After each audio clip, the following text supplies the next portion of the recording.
Hello friends, कैसे हो आप सब। तो आज हम BEGS 183 के कुछ इंपॉर्टेंट क्वेश्चंस करने वाले हैं आपके अपकमिंग एग्जाम्स के लिए। अब वो चाहे आप इसी साल दे रहे हो जून 2025 में, या दिसंबर में देंगे, 26 में, 27 में, कभी भी आप एग्ज़ाम देने वाले हैं। तो ये क्वेश्चन पेपर जो है मैंने जो सॉल्व किया है ये आपके पहले आ चुके हैं और दोबारा संभावना रहती है कि बार बार ये आते हैं। ठीक है, तो आप लोग जो है इसको वीडियो को देख सकते हैं। ये वीडियो आपके लिए हेल्पफुल होने वाली है। पहली चीज़ तो क्या हेल्प मिलेगी आपको कि आपको पता चलेगा कि आपको आंसर्स किस तरीके से लिखने हैं। और थोड़ा-सा कुछ वर्ड्स मैं आपको बताऊँगा, यहाँ पे कुछ कीवर्ड्स होंगे जो आपके आपके एग्ज़ाम में आपकी हेल्प करेंगे आंसर्स राइटिंग में, ठीक है? तो क्वेश्चन पेपर दिसंबर 2024 वाला है ये, 50 नंबर, 2 घंटे मिलते हैं आपको पेपर लिखने के लिए। इंग्लिश में ही होता है, ठीक है? चाहे आप हिंदी मीडियम से हो, आपको इंग्लिश में आंसर लिखना है, ठीक है? इसमें कोई क्वेश्चन नहीं बनता कि हिंदी में लिख सकते हैं क्या? हिंदी में बिल्कुल भी नहीं लिखना है, ये हिंदी में नहीं आता है, इंग्लिश में ही आता है बस। सबसे पहला क्वेश्चन जो था वो था कि what strategies would you adopt to be a critical reader. मतलब एक अच्छे रीडर बनने के लिए आप क्या-क्या स्ट्रैटेजीज को फॉलो करेंगे, तो वो लिखा हुआ है का। बाकी कुछ ज़्यादा क्वेश्चन में कुछ खास है नहीं, बहुत ही ईज़ी सी चीज़ें हैं, पॉइंट आपको मैं बताऊँगा वो आपको याद रखने हैं। ठीक है, तो इंट्रोडक्शन आप अपनी मर्ज़ी से कुछ भी लिख सकते हैं, जो आपको अच्छा लगता है, मैंने ये लिख दिया है। आप इसको कॉपी कर लें, जो भी मर्ज़ी है आपकी, आप अपने हिसाब से आप जो भी लिख सकते हैं, वो आपको आपके ऊपर छोड़ता हूँ मैं। शुरुआत और जो अंत होता है ना आंसर का, वो आप अपने हिसाब से लिख देना। मेरा काम है आपको बॉडी बताना कि बॉडी में आप क्या लिखने वाले हैं। सबसे पहली जो यहाँ पे मेन टॉपिक यही था कि स्ट्रैटेजी बताओ, तो स्ट्रैटेजी में सबसे पहला होता है प्री जो है रीडिंग, यानी कि रीडिंग से पहले जो भी आप करते हो, उसको प्री रीडिंग कहते हैं। तो प्री रीडिंग में क्या होता है कि भाई आपको अपना पर्पस डिफाइन करना है कि आपको पढ़ना क्या है, ठीक है? और अपना जो टाइटल्स वगैरह होते हैं, टाइटल्स, सबटाइटल्स, इनको आपको पढ़ना होता है। जब भी आप बुक पढ़ते हो तो पहले यही देखते हो। अभी अब तो शुरू नहीं किया है पढ़ना। पढ़ने का मतलब कि आप पूरे डूब जाएँगे उसके में, फिर मतलब शुरुआत करेंगे तो आप लाइन वाइज़ हर चीज़ पढ़ेंगे, हर एक शब्द को आप पढ़ेंगे। लेकिन यहाँ पे क्या है, प्री रीडिंग में क्या होता है कि आप टाइटल देखते हो, डिफाइन पर्पस करते हो कि भाई आप क्यों पढ़ रहे हो इस बुक को। जैसे कि आप अपनी इग्नू की बुक को पढ़ रहे होंगे अभी फिलहाल में, तो आप ये पर्पस होगा आपका कि एग्ज़ाम पास करना है। तो इसी को बोलते हैं प्री रीडिंग, ठीक है? कि आपको क्यों पढ़ना है वो बुक को। हमारा एक अलग-अलग तरीका होता है बुक को पढ़ने का। कुछ लोग नॉवेल्स पढ़ते हैं, नॉवेल्स का मतलब क्या होता है ना, कुछ सीखना है उस नॉवेल से ना। स्टोरी जो दी हुई है उसके थ्रू वो कुछ अर्न करते हैं, कुछ वर्ड सीखते हैं, कुछ चीज़ें सीखते हैं। तो ये पर्पस होता है हमारा प्री रीडिंग में। तो ऑथर्स बैकग्राउंड जो है वो आपको पता चलना चाहिए कि उसका ऑथर जो है कौन है। और टेबल्स ऑफ कंटेंट होने चाहिए उसमें, मतलब क्या-क्या उसमें चीज़ें होंगी, क्या-क्या स्टोरीज़ होंगी, किस तरीके से उसको डिफाइन किया गया है। अब इंडेक्स जो होता है ना, जैसे कि हमारी बुक्स होती हैं, आपने एनसीईआरटी में पढ़ी होंगी बचपन में, स्कूल टाइम में, और अभी जो इग्नू की बुक्स हैं उसमें भी आपको कंटेंट में टेबल लिखना देखने को मिलता है। इसमें इंडेक्स जो बोलते हैं उसको, पहला चैप्टर, ठीक है? और फिर सेकंड चैप्टर, फिर थर्ड चैप्टर, फिर फोर्थ चैप्टर, यूनिट जो भी है, तो वो आपको देखने को मिलते हैं। उसके अलावा विजुअल्स होते हैं उसके अंदर कि भाई ग्राफ्स, कुछ चार्ट्स होते हैं, तो आप पूरा देख लेते हैं पहले एक चैप्टर को, फिर उसके बाद उसको पढ़ना शुरू करते हैं कि इसमें ये चीज़ें हैं, चलो अब मैं पढ़ता हूँ, इसका पढ़ती हूँ। दूसरी चीज़, ड्यूरिंग रीडिंग, अब हम पढ़ रहे होंगे उस चीज़ को, तो हम उस समय क्या-क्या करेंगे? तो आप ऑब्वियसली क्या करते हैं, हाइलाइट कर, जैसे मैं आपको दिखा रहा हूँ कर करके, तो जैसे कि हाइलाइट पेन, डिफाइन पे हाइलाइट किया था, आप समझेंगे कि डिफाइन मतलब उसको प्रकट करना, समझाना, ठीक है? तो ये एनोटेशन बोलते हैं इसको। एनोटेशन मतलब जैसे कि शब्दों को ऐसे गोला कर देना, ठीक है? उसपे टिक कर देना या ऐसे कर देना, जो भी आप करते हो अपनी नोटबुक पे हाइलाइट्स वगैरह करते हो, तो उसको एनोटेशन कहते हैं, ठीक है? एनोटेट करना उन चीज़ों को। तो हाइलाइट्स की ideas, underline the important passage, right margin notes, यानी कि कुछ इंपॉर्टेंट चीज़ें और होती है, जैसे कि आप लिख देते हैं उसमें साइड में। इग्नू की बुक्स में मैं हमेशा बोलता हूँ आप लोगों को कि साइड में जगह होती है, जैसे कि इतना पार्ट जो है वो खाली रखते हैं इग्नू वाले, तो यहाँ पे जो है आपको इंपॉर्टेंट लाइन्स ड्रॉ करने के लिए आप लिख सकते हैं। यानी कि अपनी लैंग्वेज में आप चीज़ों को ईज़ी करके लिख सकते हैं। जैसे कि आपको लगता है कि मुझे हिंदी में समझ में आ सकता है, तो आप हिंदी में लिखो उसको साइड में, ताकि आप उसको पढ़ें ना जब, तो आपको ना आए तो आप हिंदी में पढ़ के समझ जाएँ कि इसमें ये लिखा हुआ था। एटलीस्ट फिर बाद में एग्ज़ाम में आप उसको डिफाइन तो कर देंगे ना अपने शब्दों में, तो ये होता है। क्योंकि जो जो बेसिकली लैंग्वेज जो होती है किसी भी बुक की, थोड़ी टफ हो जाती है, तो इसलिए हम हिंदी में लिख देते हैं, तो थोड़ा ईज़ी रहता है हमारे लिए, राइट? ये बस सजेशन है, बाकी आपको अगर, क्योंकि देखो हम जब इंग्लिश पढ़ते हैं तो हमें इंग्लिश में ही पढ़ना चाहिए और इंग्लिश में ही लिखना चाहिए। इससे हमें इंग्लिश में इम्प्रूवमेंट मिलता है ऑब्वियसली, तो इंग्लिश में लिखोगे ज़्यादा बेटर रहेगा। आपकी जो राइटिंग है, स्किल्स है इंग्लिश में, वो अच्छी होंगी। हमारी हिंदी में तो अच्छी होती है, पर इंग्लिश में भी हो जाती है, अगर आप ऐसे करते हैं तो। क्योंकि वो एक हमारी जो है आदत बन जाती है चीज़ों को करने की। सेकंड, चीज़ है आइडेंटिफाई द मेन आर्गुमेंट, यानी कि जो भी तथ्य जो पेश किए जा रहे हैं, जो भी मतलब डिबेट है उस चीज़ के लिए, वो आप पढ़ेंगे, उसमें कोशिश करेंगे ढूँढने की कि जो बुक में लिखा हुआ है वो क्या-क्या है, क्या-क्या उसमें कंटेंट दिया हुआ है, क्यों दिया हुआ है, कैसे दिया हुआ है, तो मतलब चीज़ों को आप समझने की कोशिश करेंगे ऑब्वियसली पढ़ते समय। उसके अलावा pay attention to the tone और लैंग्वेज, यानी कि जो टोन्स होती है, जब आप रीड कर रहे होते हो तो उसमें टोन्स लिखी होती हैं, अलग-अलग तरीके की टोन्स होती हैं कि भाई किस बॉडी लैंग्वेज में जो ऑथर है वो बात कर रहा है, ठीक है? मतलब कि बॉडी लैंग्वेज से कि एक जगह आपको स्टॉप, फुल स्टॉप मिलता है, कुछ जगह पे आपको कॉमा लगा हुआ होता है, तो उस हिसाब से आपको रुकना होता है, फिर चलना होता है, फिर रुकना होता है, फिर चलना होता है, तो रीडिंग में भी आपको जो है टोन यूज़ की होती है। जैसे मैं आपको पढ़ के बता रहा हूँ ना चीज़ों को, तो मैं यहाँ पे एक अलग-अलग टोन इस्तेमाल कर रहा हूँ, पढ़ने के लिए एक अलग टोन है मेरे लिए और जो समझाने की चीज़ें हैं वो अलग है, मैं एग्ज़ाम्पल्स भी दूँगा आपको, तो वो टोन्स होती हैं अलग-अलग, ठीक है? मैं कुछ चीज़ों को मैं ज़ोर दे के समझाऊँगा आपको कि ऐसा होता है, ये है, तो वो एक टोन है मेरी, ठीक है? अलग-अलग चीज़ों को समझाने की जो टोन होती है, जो लैंग्वेजेस होती हैं, वो अलग-अलग होती हैं, ठीक है? उसके अलावा आइडेंटिफाई द ऑथर्स पर्पस, यानी कि जो राइटर है, जिसने भी वो लिखी स्टोरी, वो क्यों लिखी होगी? क्या रीज़न रहा होगा? ये बुक जो लिखी गई है, जो स्टोरी लिखी हुई है बुक के अंदर, वो क्यों लिखी हुई है? नॉवेल्स जो हैं, वो क्यों लिखी गई है? क्या पर्पस था? तो आप वो पर्पस ढूँढने की कोशिश करेंगे जब आप उसको पढ़ रहे होंगे। एनालाइज़ द एविडेंस, यानी कि जो डाटा है, जो हिस्ट्री है, जो एग्ज़ाम्पल्स हैं, उनको आप समझेंगे कि जो दिया हुआ है, वो सत्य है मतलब या नहीं है। तो मतलब समझने के लिए कि जो राइटर लिख रहा है, वो सच्चाई भी है या ऐसे ही मतलब हवा में घुमा रहा है हम लोगों को, तो ये। सेकंड क्वेश्चन जो है आपका क्या है, what strategies would help you to make piece of persuasive at writing effective? यानी कि आप जब भी कुछ लिख रहे होंगे ना, तो उसको अच्छा बनाने के लिए आप क्या करेंगे? तो ये पूछ रहा है, सीधा-सा सवाल, आसान-सा है। हम लोग थोड़ा-सा जो है वर्ड्स कुछ कठिन मिल जाते हैं, तो हम लोग घबरा जाते हैं कि क्या लिखा हुआ है, हम कैसे लिखेंगे? तो कुछ ज़्यादा नहीं है, बस यही तो पूछ रहा है, राइटिंग में क्या ऐसा अच्छा करेंगे आप, जो आपकी लोग पसंद करें आपको? तो बहुत सारी स्ट्रैटेजीज़ आप फ़ॉलो कर सकते हैं इसके लिए, जैसे कि प्री राइटिंग सेटिंग, यानी कि आप लिखने से पहले कुछ चीज़ों का ध्यान रख सकते हैं, चीज़ों को कुछ सेट कर सकते हैं, जैसे कि डिफाइन योर पर्पस, वही जो चीज़ हमने पहले पढ़ी थी, वो चीज़ घूम के आ गई। अब और देखो इससे भी एक आपको आइडिया मिलेगा कि कुछ पॉइंट्स जो है उनको आप बार-बार इस्तेमाल कर सकते हैं एग्ज़ाम्स में, ठीक है? कोई ऐसा नहीं है, हर जगह ऐसा होता है, जो टॉपर्स होते हैं वो भी यही करते हैं, वो कोई नई चीज़ नहीं पढ़ते हैं बार-बार। वो लोग जो उन्होंने पहले पढ़ा होता है ना, उसको वो अच्छे से याद रख पाते हैं। रिवीजन के थ्रू या जो भी तरीका होता है उनका, वो उसी चीज़ को बार-बार इस्तेमाल करते हैं, क्योंकि उनको पता होता है कि क्वेश्चन क्या पूछ रहा है, मुझे क्या लिखना है। तो आपको क्वेश्चन के जो बिहेवियर है उसको समझना है, उसके बाद उसको लिखना होता है आपको। ठीक है? नो योर ऑडियंस, अपनी जो भी आपके ऑडियंस है जो आपको पढ़ती है, बेसिकली ऑडियंस से मतलब है मेरा पढ़ना, कि जो आपको पढ़ते हैं लोग, तो उन्हें समझना पड़ेगा आपको कि किस प्रकार के आपके लोग हैं। ऑडियंस मेरा मतलब है कि जैसे कि कुछ लोग होते हैं वो बच्चों के लिए कविताएँ लिखते हैं, तो आपको पता होना चाहिए कि मेरे जो ऑडियंस है वो बच्चे हैं, ठीक है? तो बच्चे पढ़ेंगे तो उनके लिए जो लैंग्वेज है बहुत ही ईज़ी होना चाहिए। कुछ क्वेश्चंस पूछेंगे आप वहाँ पे स्टोरीज़ में कि ऐसा क्यों होता है, वैसा क्यों होता है, उनमें जागरूकता पैदा करेंगे या कुछ उत्सुकता पैदा करेंगे, इंटरेस्ट आएगा उनमें पढ़ने का, तो फिर वो और पढ़ेंगे। तो ये होता है, आपको अपने ऑडियंस पता होने चाहिए कि आपके ऑडियंस कौन है, आपकी जो बुक्स हैं वो कौन लोग पढ़ते हैं, ठीक है? कॉमिक्स वगैरह जो होती हैं वो भी तो यार कुछ लोग लिखते होंगे ना, तो ऑडियंस है हमारी वो कौन होती है, कॉमिक्स के लिए बच्चे होते हैं छोटे।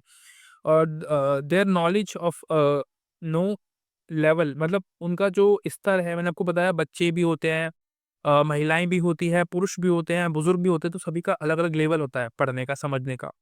देयर इंटरेस्ट, नीड्स, टोन्स, तो हर चीज़ को आपको ध्यान रखना है, ठीक है? उनकी जो उनको पसंद है वो ऑब्वियसली आप उन्हीं की तरफ जाएँगे।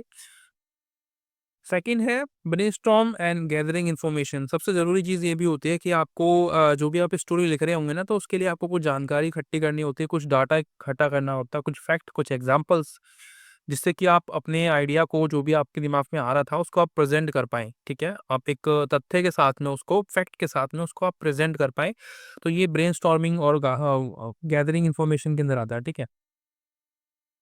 सेकंड है क्रिएट अ क्लियर आउटलाइन, यानी कि आपको एक पूरा एक स्ट्रक्चर जो है होता है ना, आप कोई भी स्टोरी पढ़ते हैं तो एक एक शुरुआत होती है उसकी, ठीक है? जिसको हम इंट्रोडक्शन कहते हैं, इंट्रोडक्शन पार्ट होता है, फिर बॉडी आती है, फिर उसके कंक्लूजन में पहुँचते हैं। तो ऐसे ही हम आंसर्स भी लिखते हैं ना, ऐसी चीज़ों से लिखते हैं, आप शुरुआत करते हैं, फिर बॉडी आती है, फिर जो है निष्कर्ष लिखते हैं लास्ट में।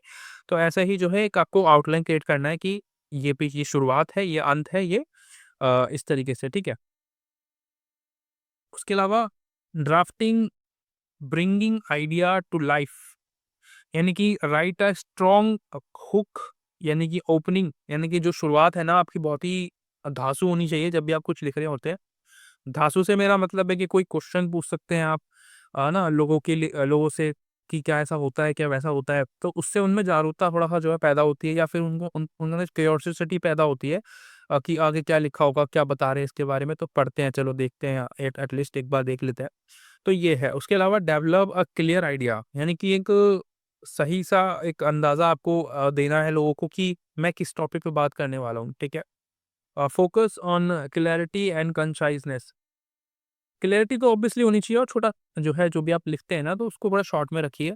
लोगों के पास आज टाइम नहीं है कि भई वो बहुत लंबी-लंबी, लेंथी-लेंथी की स्टोरीज़ पढ़ें, तो वो शॉर्ट में उनको ज़्यादा ज्ञान दे देंगे आप, तो ज़्यादा बेटर रहेगा। हमारे लिए ही, जो भी क्रिएटर्स होते हैं, उनकी बात कर रहा हूँ मैं। क्योंकि मैं भी देखता हूँ, मैं जो वीडियो बनाता हूँ अच्छी लंबी-लंबी, और मेहनत करता हूँ उस वीडियोज़ पे, तो मुझे व्यूज़ नहीं मिलते हैं ऑब्वियसली, क्योंकि लोगों को इंटरेस्ट ही नहीं है चीज़ों को समझने में, उनको बस चाहिए उनके काम के काम हो जाए, और टाइम भी ना वेस्ट हो उनका, है ना? एग्ज़ाम के टाइम पे मैं वीडियो बनाता हूँ ये वाली, तो लोग ये वाली पसंद कर लेते हैं, लेकिन मैं जो पढ़ाऊँगा चैप्टर्स में, वो आपको नहीं मिलेगा। वो आपको, क्योंकि कोई देखेगा नहीं उसको, तो आपको मिलेगा ही नहीं वो कहीं पर भी, राइट? मतलब मेरी स्टोरीज़ में, सॉरी, मेरी चैनल में वो है अवेलेबल, लेकिन आपको नहीं मिलेगा देखने को। आप सर्च ही नहीं करते उन चीज़ों को। आपको बुक ही नहीं पढ़नी है, आपको बस ये चीज़ देखनी है। ये भी इम्पोर्टेंट है, मैं बना इसीलिए रहा हूँ क्योंकि मुझे लगता है कि पीवाईक्यू इम्पोर्टेंट होते हैं हर एक एग्ज़ाम के लिए, तो इसीलिए मैं बनाता हूँ। आपको एक आइडिया भी मिल जाता है कि किस तरीके से सॉल्व करने हैं क्वेश्चंस को एग्ज़ाम में, और थोड़ी-सी कुछ पॉइंट्स भी मिल जाएँगे आपको ऑब्वियसली।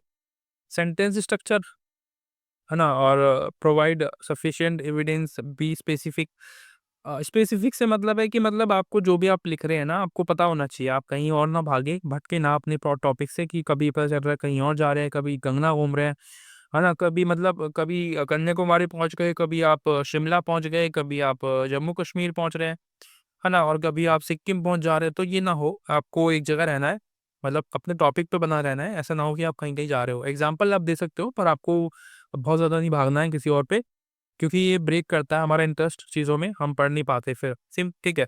उसके अलावा यहाँ पे भी जो कंसाइज़नेस में लिखा हुआ था, मैंने छोड़ दिया था शॉर्ट कुछ टॉपिक, जैसे कि सिंपल लैंग्वेज होनी चाहिए आपकी, ऑब्वियसली नॉर्मल चीज़ें हैं, ये सिंपल लैंग्वेज हम पढ़ते हैं, क्योंकि अब देखो, आपको पढ़ाना ऐसा थोड़ी ना है कि आपके जो व्यूअर्स होंगे वो, या फिर जो आपको पढ़ते होंगे, वो सिर्फ़ अच्छे खासे बहुत ज़्यादा वेल एजुकेटेड लोग होंगे, क्या पता कोई नॉर्मल लोग भी हो।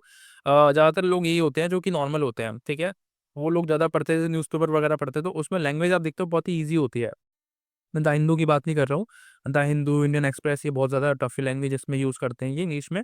कुछ हिंदी के पेपर्स होते हैं, कुछ इंग्लिश में जो होते हैं, और कुछ ईज़ी भी होते हैं पढ़ने लायक।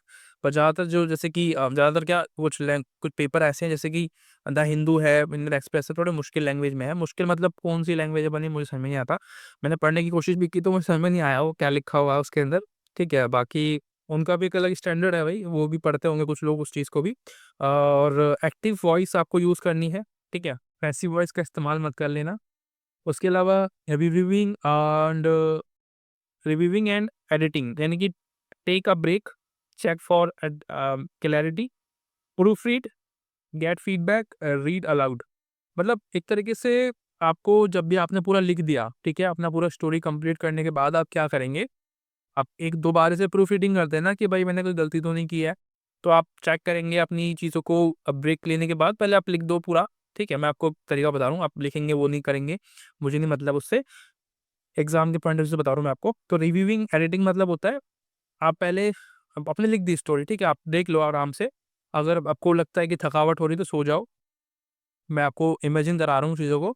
तो राइटर जो होते हैं, जो भी लिखते हैं, तो वो पहले पूरा लिख देते हैं, उसके बाद वो आराम करते हैं, फिर वो उठ के देखते हैं कि मैंने क्या गलतियाँ की हैं इसमें। तो वो लोग ब्रेक लेने के बाद फिर क्लैरिटी चेक करते हैं कि जो मैं बताना चाह रहा हूँ वो आ रहा है कि नहीं आ रहा है। अब दोबारा से रीड करते हैं उस चीज़ को, ठीक है? और फीडबैक लेते हैं अपने किसी सीनियर का, है ना? जूनियर का, तो वो पूछते हैं उससे कि देखो इसको पढ़ के कुछ दिक्कत तो नहीं है? तो वो अलाउडली पढ़ते हैं, अलाउड मतलब बहुत ही तेज़ी से पढ़ते हैं, और बहुत ही बड़ी भारी आवाज़ में जो है पढ़ने की कोशिश करते हैं, ताकि जो गलतियाँ हों वो निकल जाए, सामने आ जाए अभी। और फिर बाद में जो है उसको एडिटिंग की जाएगी, और अच्छे से उसको जो है प्रेज़ेंट करा जाएगा, ठीक है? आगे चलते हैं। सेकंड क्वेश्चन है, how can a flow chart be use to organise and present information. तो यहाँ पे आपको एक एग्जांपल भी देना है कि एक फ्लो चार्ट जो आप देखते हैं किसी भी चीज़ में, अब फ्लो चार्ट बहुत सारे हो सकते हैं। ठीक है, फ्लो चार्ट से हमारा मतलब होता है कि इसके बाद ये, इसके बाद ये, इसके बाद ये। अब जैसे कि एग्जांपल मैं आपको बताऊं फ्लो चार्ट का, कि मैं आपको कॉफ़ी बनाना सिखाऊंगा बिना बोले। ठीक है, मैं बस लिख के दिखाऊंगा आपको कि कॉफ़ी कैसे बनाते हैं। तो मुझे बोला गया कि आपको सिर्फ फ्लो चार्ट्स में ही बताना है। तो मैं क्या करूँगा, मैं बोलूँगा कि कॉफ़ी बनाने के लिए सबसे पहले आपको एक पतीली लेनी है, पतीली को गैस पे रखना है, गैस को ऑन करना है, ठीक है? मतलब पतीली लेनी है, फिर गैस को ऑन करना है। तो ये जो फ्लो चार्ट्स मैं बना रहा हूँ ना, इस तरीके से ये जो स्टेप वाइज़ फ्लो चार्ट होते हैं, इसको बोलते हैं फ्लो चार्ट, ठीक है? मतलब फ्लो हो रहा होता है इसमें चीज़ों को एक के बाद एक के बाद एक के बाद एक, ठीक है? फिर एंड में जो कॉफ़ी बन जाती है तो हम बोलेंगे कि एन्जॉय। इस तरीके से मैंने बना के दिखा रखा है, आपको टेंशन नहीं लेनी है। अभी मैं आपको पहले समझा दूँ कि है क्या, ठीक है? ये इंट्रोडक्शन है, कंक्लूजन मैं नहीं लिखता हूँ, टाइम बचाने के लिए। उसके अलावा how a flow chart organise a present information. सबसे पहले सीक्वेंशियल ऑर्डर, यानी कि एक तरीके से बहुत ही अच्छे तरीके से एक ऑर्डर में आपको चीज़ें समझने में आ जाती है कि किसके बाद क्या काम करना है। लॉजिकल फ्लो होता है चीज़ों का, बहुत ही सही तरीके से उसको जो है रिदम में बनाए रखते हैं। क्लैरिटी आती है, सिम्प्लिसिटी रहती है उसमें, मतलब बहुत ही आसान तरीके से आप सीख जाते हैं। और identification of bottleneck, communication tool, decision point, problem solving.